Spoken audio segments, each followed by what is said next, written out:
Hello and welcome to Americans Learn. My name is Lauren, and today I'm going to be looking at a fat electrician video. This is the world's biggest unregulated bank, Starbucks. Starbucks has been in and out of the news quite a lot recently. It's been going through it. Oh well, so sad. I never really drank much from Starbucks because it was so expensive. So really the only times I ever had stuff from Starbucks is because I had friends who worked there and they would just give me things on occasion. For a while, I worked next to a place, and so we'd do sort of an exchange. So Starbucks, those employees would bring us over. Like for me, I liked the dragon fruit refresher, so they'd bring me that, and we'd give them a slice of pizza or a margarita on Margarita Day.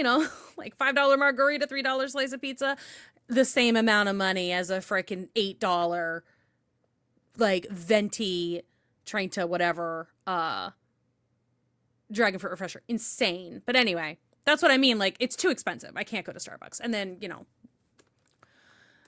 yeah, it's fine. I will drink my coffee from home.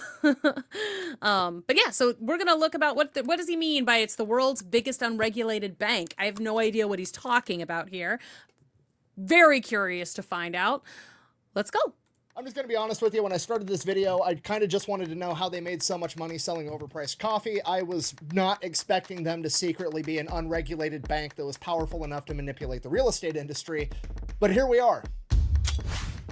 Today, we also got into a fight with that Starbucks, by the way, because they wanted to become like one of the Starbuckses that could do alcohol, but because we were like, they didn't want us to sell alcohol anymore because we were a restaurant. They were the Starbucks. They wanted to be the place that you could get alcohol at. So like there was a whole thing, and we weren't, because of them also, we weren't allowed to do any coffee other than drip coffee. Like we weren't allowed to do like even iced coffee. It was like, we didn't have the capability, like, like we weren't allowed to like offer it. Like we would pour coffee over ice, which is a pain.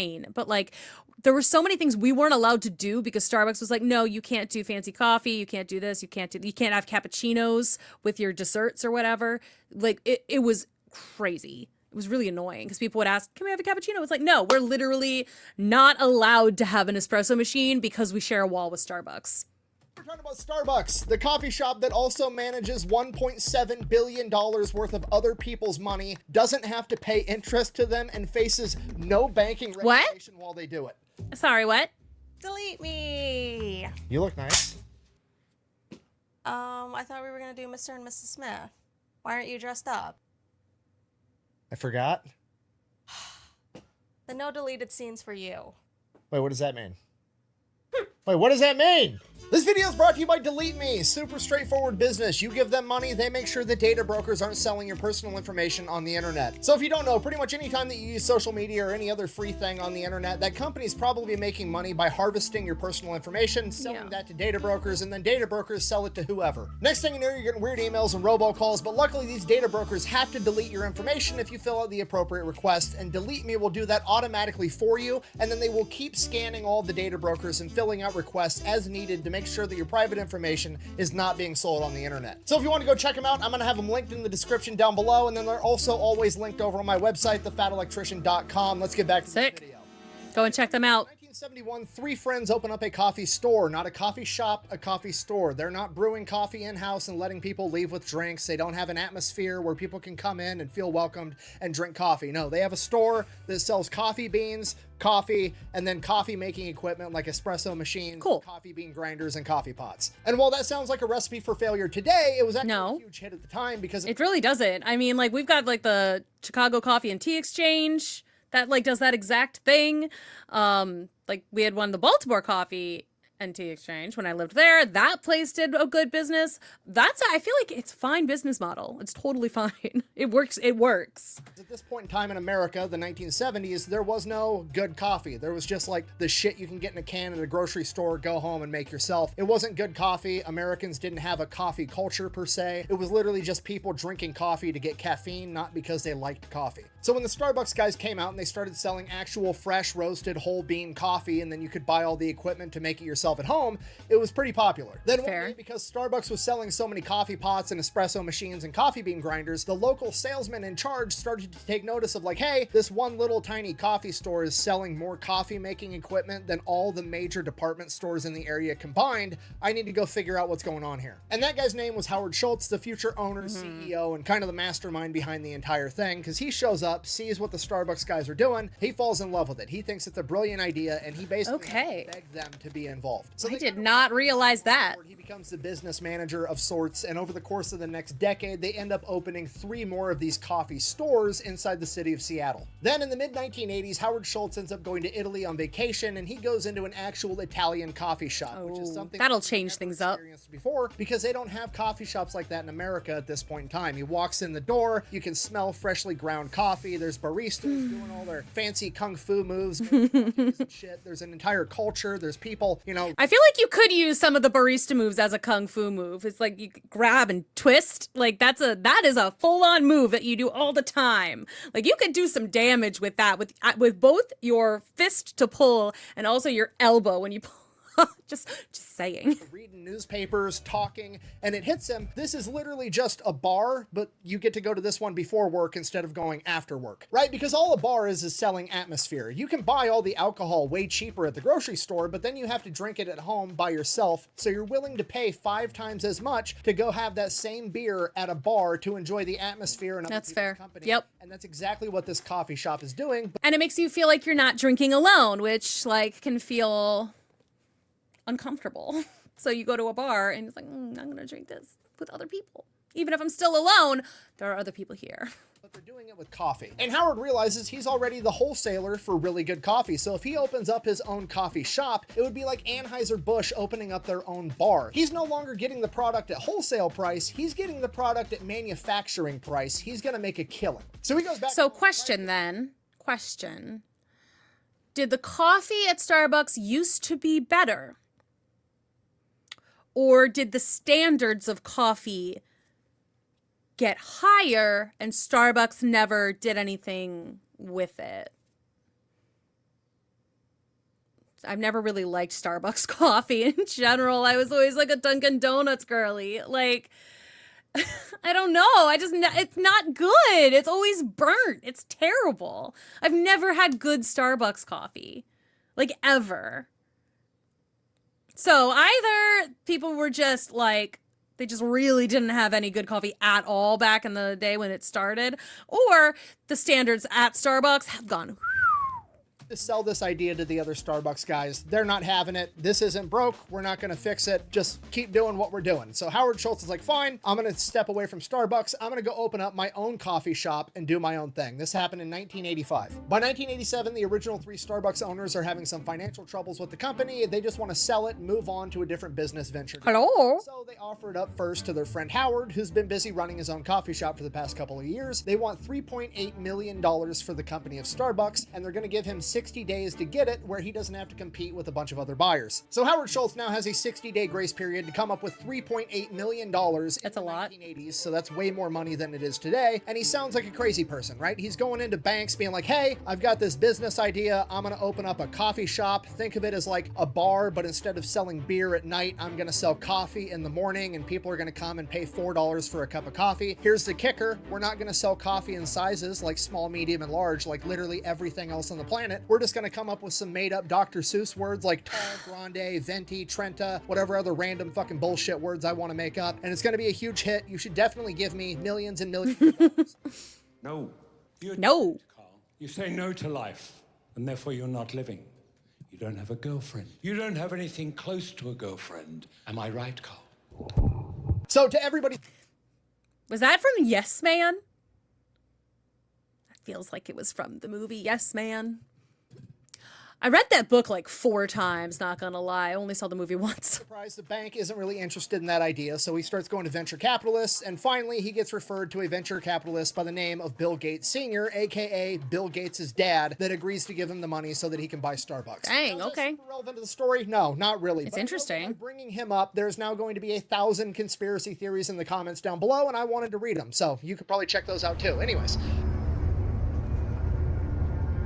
Now with Howard Schultz, Spider-Man 3. to everybody's surprise, it starts doing great, and he starts opening up more and more Starbucks all over the country. And just to be clear, Starbucks was not the first coffee shop in North America, but it was the first like mainstream chain of coffee shops that was a lot of people's introduction to coffee shops in America. And for that reason, they kind of got credit for a lot of different things. Pretty much anything new that came out in the coffee industry, Starbucks would adopt it and they would kind of get credit for it. Like I guess like people would have been at cafes and diners, you know, like a little bit, like it wouldn't have been a coffee shop. It would have been a cafe or a diner, and like, which would offer a similar sort of thing, but not as a chain. didn't invent the Frappuccino. That was invented by Coffee Connection out of Boston, Massachusetts. Dang, I never knew that. But everybody associates a Frappuccino with Starbucks. Yeah, they do. Obviously was just the next evolution of coffee in America, right? Because it's a very niche community that enjoys a nice strong cup of coffee or a cappuccino or an Americano or a latte, you know, your traditional coffee drinks. So if they wanted to make more money and expand bigger, they needed to appeal to a wider audience. And how do you appeal to a wider audience, particularly an American one? You add fucking 72 grams of sugar, some whipped topping, and some caramel and hot chocolate on top. Fucking bam. Energy milkshake, okay? The number of times, though, can I tell you, that people ordered like a caramel macchiato from me when I worked at the brunch place I worked at. I was like, you don't know what a macchiato is. Like, because I was like, I can give you... I can put a little bit of the caramel syrup at the bottom of a shot of espresso and top that with the foam, but I don't think that's what you want. What they wanted was the Starbucks style of caramel macchiato, which like doesn't even, like, they have caramel drizzle on top, but it doesn't use a caramel syrup. It uses like a vanilla syrup. And then it's like, you know, it's like it's a latte. It's a latte with, yeah. It's not, so it's like, oof.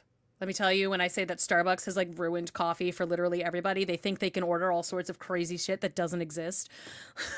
Like, I don't know, man. Like, there's certain they want an iced cappuccino. I'm like, okay, do you want me to put the foam on top of your iced beverage? It's going to be a latte. Like, I'm sorry, it's not going to be a cappuccino. Like, the proportions will not be correct. Like, and do you really want, like, the foam on top of your iced drink? Anyway, I'm not traumatized from it at all. Hey, I know that's going to upset a lot of people, but if your drink has over 250 calories and it's dessert, topping, it's not coffee, okay? It's that is a milkshake with caffeine in it. He's right. Wait, is this just milk and sugar? That's what I said. Do you drink this every day?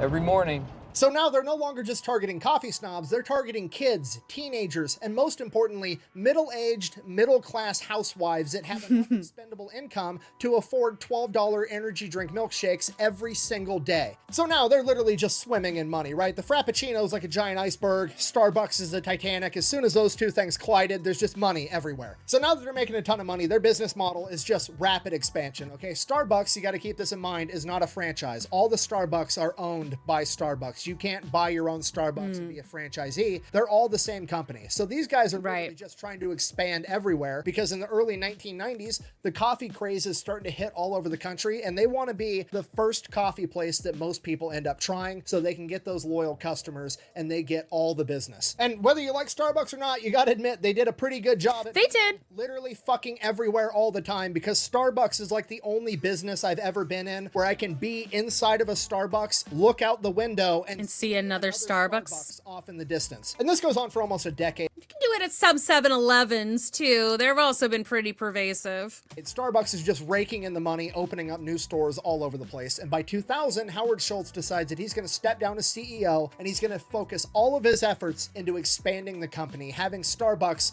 everywhere, all over the world. That same year, Howard Schultz takes Starbucks to China, which is absolutely insane because China drinks tea. They don't drink coffee. Pour the tea. Regardless, Howard Schultz shows up in China, opens up a Starbucks, basically like just, hey, commies, I know you guys like tea, but hear me out, try some coffee and some blue jeans, it's way cooler. And to everybody's surprise, the Chinese people fucking loved it, and they started opening up Starbucks at a rate that Starbucks had never seen. Okay, nice. They were opening up a new Starbucks every 15 hours for 20 years straight. What? Okay, I'm gonna be honest with you. Nothing warms my heart more than when a communist nation falls in love with American fast food. It's just... That's crazy. What happened? I won. Fast forward to 2008, Starbucks is now losing money for some reason. Nobody can really figure out why. So Howard Schultz comes back, becomes CEO again, and he's trying to figure out what of the... I mean, I feel like there was a bunch of... I actually recently watched a video about it, about like some of the reasons that Starbucks was losing money. And like a lot of it, you know, part of it is because it was like too overpriced, and like, you know, and the quality started to decline because they were so upset, like just trying to expand and make money, but it's like they weren't, you know, and people were coming out with like horror stories, and like, I feel like there's a bunch of reasons why it wasn't making as much. And the shareholders are getting pissed because their returns weren't as much as they were promised, and it was like, they kept overreaching was essentially part of the issue. They done to his company. He's been focusing on growing, opening up new locations. Meanwhile, all the locations that have already been opened aren't making as much money as they should be. What on earth is going on? Schultz discovers for the past 8 years in his absence that he's been letting a bunch of business majors run his business, and all they care about is how to maximize profits. So they did just that. They streamlined everything. They automated everything. Starbucks no longer grinds coffee in-house at its coffee shops. They do it all in a factory and just ship the ground coffee there. It's quicker. It's more efficient. It probably makes more money. But now Starbucks, a coffee shop, doesn't smell like freshly ground coffee. It smells like a hospital. And that might also be one of the reasons why the coffee doesn't taste good. Like, who knows how long, you know,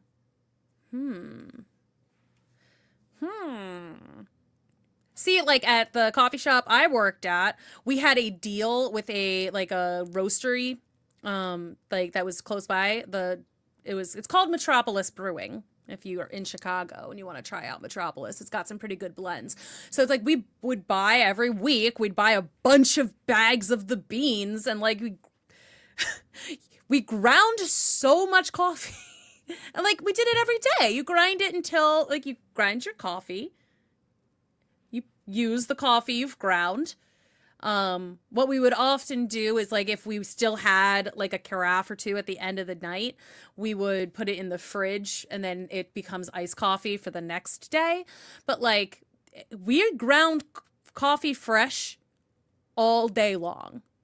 All day long, we were grinding fresh coffee. We replaced all the traditional espresso machines with these automatic machines that would just spit out a completely done drink, which means they basically got rid of baristas and they just had a person behind the counter that would grab the cup from the machine that made it and hand it to the person. Essentially, the business majors had gotten There's no artistry. Experience of going to a coffee shop, which was the entire point and justification of overcharging for coffee in the first place. Remember, it's just like a bar. You wouldn't want to go drink a beer inside of a hospital room. You'd rather go home and do that in your backyard. If you're gonna go and overpay for beer, you want to go to a cool bar with your friends. A cool vibe. The vibe is important. People pay for... Oh, and that's the other thing too, because like they started taking out the business majors or whatever started taking out all of the cafe stuff. They took out the tables. They were taking out all of the reasons to stay. It's like they were just trying to turn it into like a go, and it's like that is not.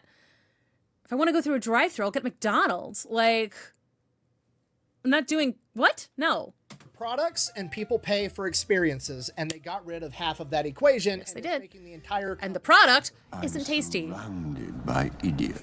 Howard Schultz correctly identifies this and pretty much immediately has everybody start grinding the coffee fresh in the individual Starbucks locations to bring back that coffee smell. He gets rid of all the automatic machines, brings back all the traditional coffee shop equipment, and then he shuts down every single Starbucks and retrains all the baristas in how to turn this place into an actual... I don't remember that happening. And with that, the crisis is averted. Everything's back on course. They're making money again like they're supposed to be. Howard Schultz has one eye on the past. He knows how they got here. He knows what he needs to keep doing to be successful, but now he's got to keep that other eye on the future. Okay, got to remember, it's 2008, 2009. 2008, okay. Becoming a thing. Everybody's getting an app. Starbucks has to get an app, right? Okay, so they build the Starbucks app. Now, the app is super straightforward. You take money, you put it on the app. I'm trying to remember. 2008, I was in high school. I think I went to Starbucks a little bit, but again, mostly still we would go to Dunkin'. So it's like, especially my senior year of high school, I mean, I would go to Dunkin' Donuts almost every morning and get a bagel and a coffee. And like, I would go. And like, that was what I did. I did not go to Starbucks. There's a Starbucks right next door, but I never went there. Money sits there until you spend it at a Starbucks, and then when you do spend money from the app, you're going to get stars, which is basically your rewards, and once you get so many stars, you get a free drink. And then as time progressed, you could do online ordering, and you could order from your phone so it was ready when you got to the coffee shop if you were in a hurry or something. But the key function of the Starbucks app is that it's essentially a gift card that's on your phone. You charge it up, you spend it at Starbucks, you get free rewards. And it works out great for a lot of people, right? If you go to Starbucks every day, spending $10 a trip, and you're spending $300 a month at Starbucks, you can just take $300 at the beginning of the month, charge up your Starbucks thing, and you're good to go, and then you get a bunch of free drinks along the way. But here's the catch with that. While it functions like a gift card to the consumer, it functions like a bank to Starbucks. Okay? I mean, think about how a bank works. You go to a bank, you open an account, and then you give them your money, and then they just hang on to it for you until you need it. And in the meantime, they go and they invest your money and make money off of your money, and then they give you some of that money back, and that's how much interest you accrue. But what Starbucks has done is you now give Starbucks money, and they sit on that money, and then they don't have to give you that money back. You can't get your money out of the Starbucks app. The only thing you can do with that that's messed up. is buy coffee at Starbucks. And they don't have to give you interest for it, right? If you get that's so Starbucks fucked up. $300, they get to sit on it and do whatever the fuck they want with it. They owe you $300 worth of coffee, which to them probably only costs like $80 to make, but that's their money now, and they get to do whatever they want with it, right? They could literally put it in the stock market and make, 7% interest off of all your money. Because you've already given it to them. Nothing. Shit, you've already given it to them. They have it. Ooh, that's kind of insidious. And now we're back at Wolf of Wall Street. I feel like he's been using a lot of Wolf of Wall Street. No, this is Moneyball? Only problem you're gonna have is that you didn't buy more. Sound fair enough? I think this is Wolf of Wall Street. I don't know. I never actually saw Wolf of Wall Street. My wife might divorce me, but yeah, let's do it. Oh, yeah. And here's the thing, it's basically a win-win because you don't care. You have $100 in there. They would have paid you like 7 cents. Who cares? It's no big deal, right? But with Starbucks, who in 2024 has 35,000 locations and millions of customers, has all these people with $5, $10, $15, $20, $100, $300 in their Starbucks account sitting there doing nothing. Starbucks, as of 2024, has $1.7 billion sitting inside of their app that hasn't been redeemed yet. Okay, $1.7 billion is more than 90% of all banks in the United States of Holy America have access to. shit. Starbucks is literally one of the biggest banks in the country. They don't have to pay interest to any of their clients. They're not FDIC insured, and they don't owe you shit. Bear in mind, even if you do redeem it, they're making like 100% profit margin built into their prices already. And on top of that, they already know that like 10% of people are just gift cards that are never actually going to redeem it, or that got lost, or they changed phones and they lost track of their account, so they're just going to start a new one. There was $20 there. It's not worth the hassle. Starbucks just oh my god, that money forever. But here's the crazy part, because Starbucks hasn't actually given the customer their product yet. It's just $1.7 billion that's redeemable by the customer, which means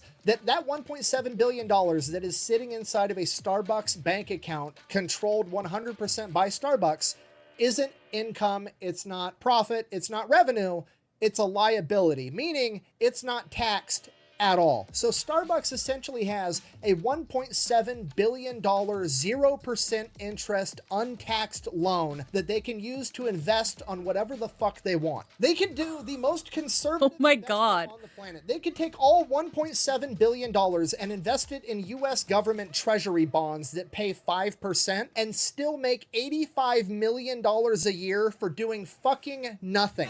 Wow. Was all this legal?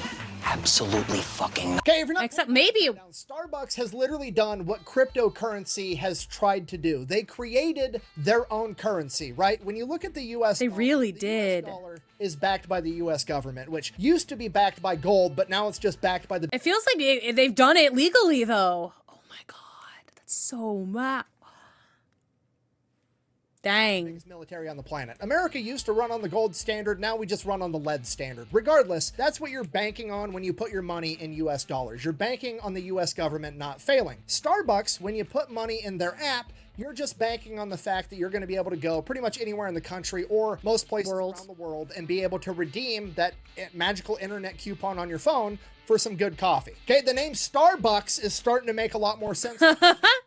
Even though that name came before that. To a bank, in the lobby, there's always free coffee, and then you walk in, you give them your money, and they hang on to it until you want it back. Starbucks does the exact same fucking thing, except somehow they get away with charging you money for the coffee, and then they never ever have to give you your money back. Oh They're my only God. gonna give you coffee. This is the craziest business model on the planet, okay? That is crazy. You should be able to take your money out of the, you put your money into it. You should be able to take your money out of that app. It is kind of wild that they're like, no, you gave it to us.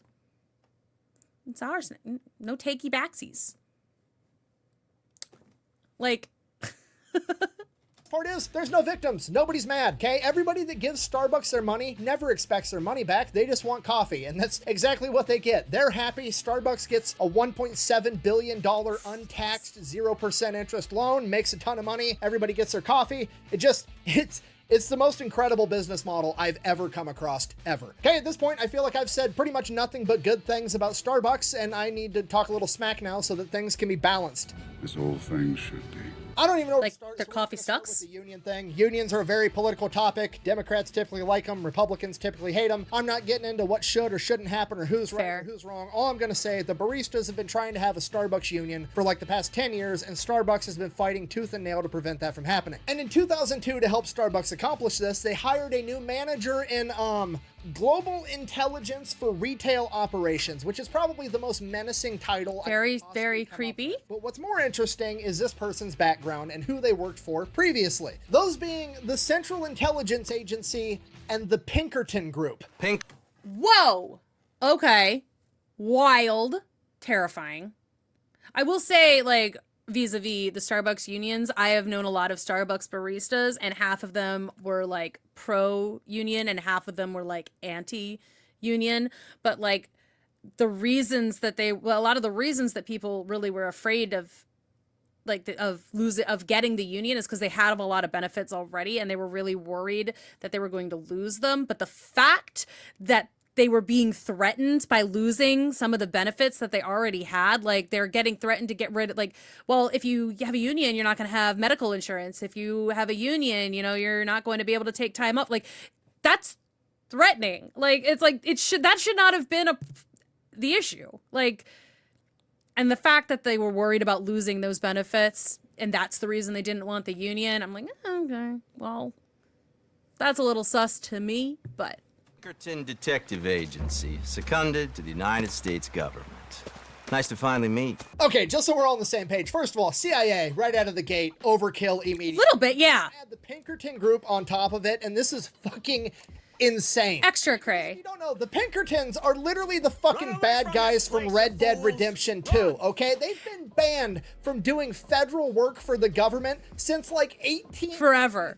Do you know how sketchy you have to be to get banned from working for the So sketchy. And to make it even worse, the reason they got banned, it's literally called the Anti-Pinkerton Act of 1893. The main reason that it went into effect was because the Pinkertons got hired to bust up unions in the 1800s, and they were doing that by joining the unions secretly and breaking them up, which led to a shit ton of violence and murders. So the fact that Starbucks hired one to keep the baristas in line is again, it's sketchy. It's a little sus. That'd be like if your local school district's administrator hired an ex-Blackwater guy to keep the English department in check, okay? It's complete overkill. Do you know how much money I would pay to be able to be a fly on the wall during the interview for that job and the events leading up to it?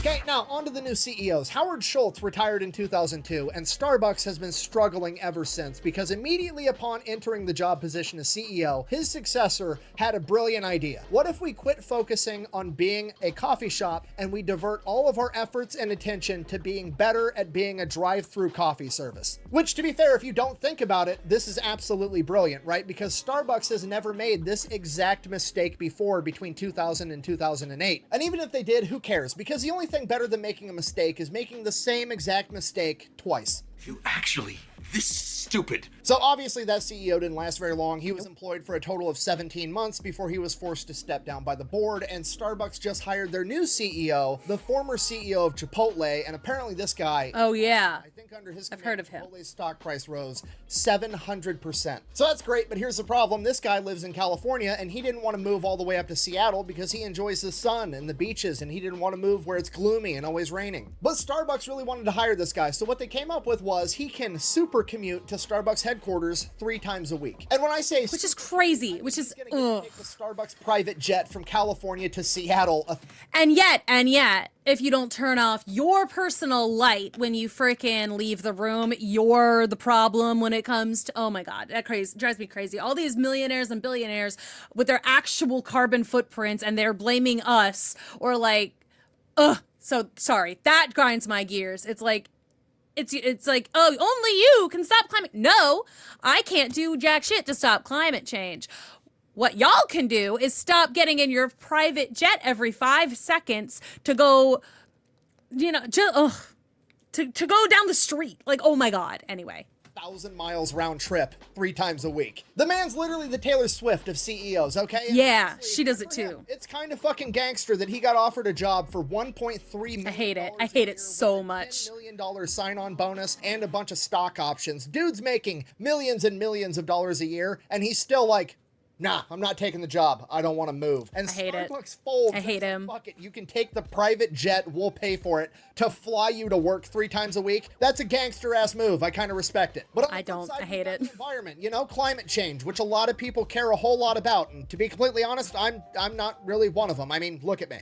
I don't exactly scream climate change activist or active in general, really. But regardless, as far as I'm concerned, if they're willing to pay to have this guy fly private 3 times a week, more power to him. Go right ahead. He could drive a fucking M1 Abrams tank to work every day for all I care. Okay, but I don't ever want to hear Starbucks talking about climate change and being green. There's ever that. again, all right? That's also, yes, that's also very fair. I was like, because I mean, I'm not saying everyone has to, I mean, I think people should care about climate change. I really think that that is an important thing that we should care about. But also, can we roll back the hypocrisy?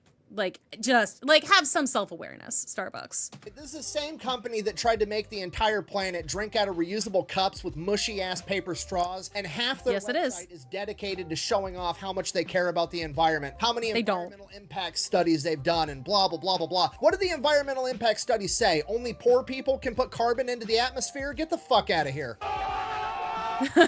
He's not wrong. Just tell the truth. Throw it up on the website. Have a press release that just straight up says, hey, we've hired the scientists, the mathematicians, we've done the research, we've done the calculations, and we've come to the conclusion that if we can inconvenience enough poor people, it's gonna offset all the rich people behaving like giant assholes all the time. I'm dead serious. You should actually do it, because you want to know what's gonna happen? Basically nothing. Yeah, nothing will change. There'll It won't be be different. Climate change protest outside of Seattle headquarters for like 45 minutes. Literally just long enough for all the college students that showed up to get a quick picture for Instagram to show how much they care, and then they're all going to disappear and go back to what they were doing. And He's still correct. Leave behind a mountain of garbage, and half of that garbage is going to be empty Starbucks cups anyways, okay? Nobody actually cares. Everybody's virtue signaling. Starbucks isn't a coffee shop. It's an unregulated bank. Thank you for watching. Best way to support the channel is to go buy some merch over at thefatelectrician.com. Quack bang out.